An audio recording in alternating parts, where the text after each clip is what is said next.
ഞാൻ വന്നില്ല എങ്ങോട്ടേക്കും. ഞാൻ ഇവിടെ പാത്രം കഴിയുന്നോളാം. എന്താണ് പറയാത്? ഞാൻ വന്നില്ലെന്ന് പറഞ്ഞില്ലേ? നിങ്ങൾ നിങ്ങളുടെ മക്കളെയും കൊച്ചുങ്ങളെയും അമ്മേനെ ആയിട്ട് എങ്ങനെയെങ്കിലും പോയി. ഞാൻ വന്നില്ല ഒരു സ്ഥലത്തേക്കും. എന്താണ് ഇത്ര ആൾ കല്യാണം പറഞ്ഞിട്ട് ഡ്രസ്സും കാര്യങ്ങളെല്ലാം നേരത്തെ എല്ലായിടത്തും വലിയ റെഡി ആയിട്ട് നാളാണല്ലോ. ഇപ്പൊ പെട്ടെന്ന് വന്നില്ലാന്ന് പറഞ്ഞാൽ എങ്ങനെയാണ്? ഞാൻ റെഡി ആയിട്ടില്ല, ഷർട്ടും വെച്ചിട്ടില്ല, അതൊക്കെ ചെയ്ത് പോവാൻ നമുക്ക്. ഞാൻ വന്നില്ല. എന്താണ് ശ്രീകുട്ടി ഇങ്ങനെ പറയണത്? സമയം പോവേണ്ട തമാശ കളിക്കില്ലേ? നീ റെഡിയേ? ഞാൻ വന്നില്ലടോ. എന്താണ് കാര്യം പറ, എന്തെങ്കിലും ഉണ്ടെന്ന് പറ, അല്ലാണ്ട് മുഖം വീർപ്പിച്ചിരിക്കില്ലേ? ഇത്ര ദിവസം കല്യാണം പറഞ്ഞാൽ സന്തോഷമായിട്ട് നിന്ന ആളാണല്ലോ, പെട്ടെന്ന് എന്താണ്? തന്റെ അമ്മക്ക് എന്നെ കൊണ്ടുപോകാൻ കുറച്ചിലാണെന്ന്. അമ്മക്ക് കുറച്ചില്ല? വണ്ണം വെച്ച് ചക്കപ്പൊത്തായിട്ടിരിക്കണല്ലോ. എന്താണ് അമ്മ പറഞ്ഞത്? പറഞ്ഞു. എന്ത് പറഞ്ഞു? അമ്മയ്ക്ക് നാണക്കേടാണ് എന്നെ കൊണ്ടുപോകാനായിട്ട്. ആൾക്കാർ ചോദിക്കും, അതിന് ഉത്തരം പറയാൻ നമുക്ക് പറ്റില്ല. പിന്നെ ഞാൻ എന്തിനാ വിളിക്കട്ടെ എന്നത്? നിങ്ങൾ അമ്മേനെ കൂട്ടിട്ട് പോക്കോ. ഞാൻ വന്നില്ല. അമ്മയോട് ചോദിക്കട്ടെ. അമ്മ എന്താണല്ലോ ഒന്ന് വിളിച്ചു പോണത്? അല്ല, നീ കല്യാണത്തിന് റെഡി ആയില്ലേ? പോയി റെഡി ആയ സമയം പോകുകയാണ്. ഞാനും റെഡി ആവാം. കല്യാണത്തിന് പോണ കാര്യം തന്നെ പറയാനാ ഞാൻ വന്നത്. അവള് വന്നില്ല ശ്രീകുട്ടി കല്യാണത്തിന്. അവള് വന്നില്ലെങ്കിൽ വേണ്ട, അവളിവിടെ നിന്നോട്ടെ. നമുക്ക് വേണ്ട ഒരു കൊച്ചിനെയും കൊണ്ട് പോയാ പോരെ? അതെങ്ങനെയാണ് അവളില്ലാണ്ട് പോണ എങ്ങനെയാണ്? ഇനി നീ ആ നിർബന്ധിക്കാനൊന്നും നിൽക്കണ്ടേ. ഞാൻ അവളെ കെട്ടിയെടുത്തോളാത്തന്റെ ഒരു കുറവും കൂടി ഉള്ളൂ. ഉത്സവത്തിന് ആനനെ കൊണ്ടുപോകണമല്ലുണ്ടാവും. അണിയിച്ചൊരുക്കി ഇങ്ങനെ പറയണത്.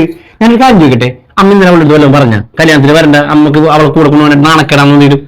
ഞാൻ പറഞ്ഞു, എനിക്ക് നല്ല നാണക്കേടാണ്. 4 പേര് കൂടുന്നിടത്ത് അവളെ കൊണ്ടുപോകാൻ പറ്റോ? എന്റെ മരുമോളാന്ന് പറഞ്ഞുകൊണ്ട് കാണിക്കാൻ പറ്റോ? എന്താണെന്ന് അമ്മ ഇങ്ങനെയൊക്കെ പറയണത്? അമ്മ മുമ്പ് ഇങ്ങനെ അറിഞ്ഞില്ല. പണ്ട് എവിടെ പോകുമ്പോഴാണ് അവളെ കൂട്ടിക്കൊണ്ടാളെ പോരുന്നത്. ഇപ്പൊ എന്താ നാണക്കേടായത്?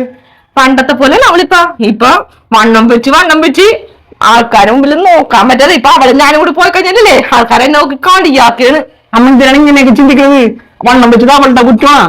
നമുക്കറിയാലോ, പ്രസവ ശേഷം നമുക്ക് വണ്ണം വെച്ചത്. അതിന് അവളെ കുറ്റപ്പെടുന്നതും അവളെ കളിയാക്കിയിട്ട് നമുക്ക് കാര്യമുണ്ടാ? കഷ്ടമല്ലോ അമ്മ ഇങ്ങനെയൊക്കെ പറയണത്. അവൻ ഭാര്യനെ ന്യായീകരിക്കാൻ വേണ്ടി വന്നേക്കണാണ്. പ്രസവശേഷം വണ്ണം വെച്ചതാണ്. എടാ, പ്രസവശേഷം എല്ലാ പെണ്ണുകളും വണ്ണം വെക്കണുണ്ടാ? ഇതവളുടെ തീറ്റ കൂടിപ്പോട്ടാണ് അവളങ്ങനെ വണ്ണം വെച്ച് തീർത്ത് പോണത്. എന്താണ് മമ്മി ഇങ്ങനെയൊക്കെ പറയണത്?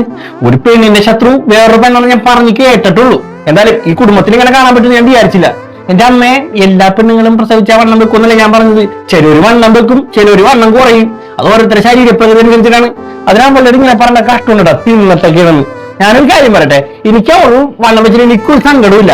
എനിക്ക് ഒരു കുഞ്ഞിനെ തന്നുകൊണ്ട് നമുക്ക് ശരീരത്തിന് ആ ഒരു വ്യത്യാസമുണ്ട്. അത് മനസ്സിലാക്കാനുള്ള ബോധവും വിവരവും എനിക്കുണ്ട്.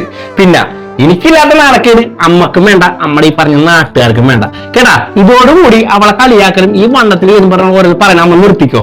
പിന്നെ അമ്മക്ക് കല്യാണത്തിന് വന്നെങ്കിൽ അമ്മക്ക് വരാ. എന്തായാലും ഞാനും ശ്രീകുട്ടിയും കൊച്ചുകൂടി ഒരുമിച്ച കല്യാണത്തിന് പോകും. വരാൻ പറ്റുമെന്ന് വരാ, ഇല്ലെങ്കിൽ അമ്മ വരണ്ട, ഞങ്ങ പൊക്കോളാം. പറയാൻ മനസ്സിലായാ?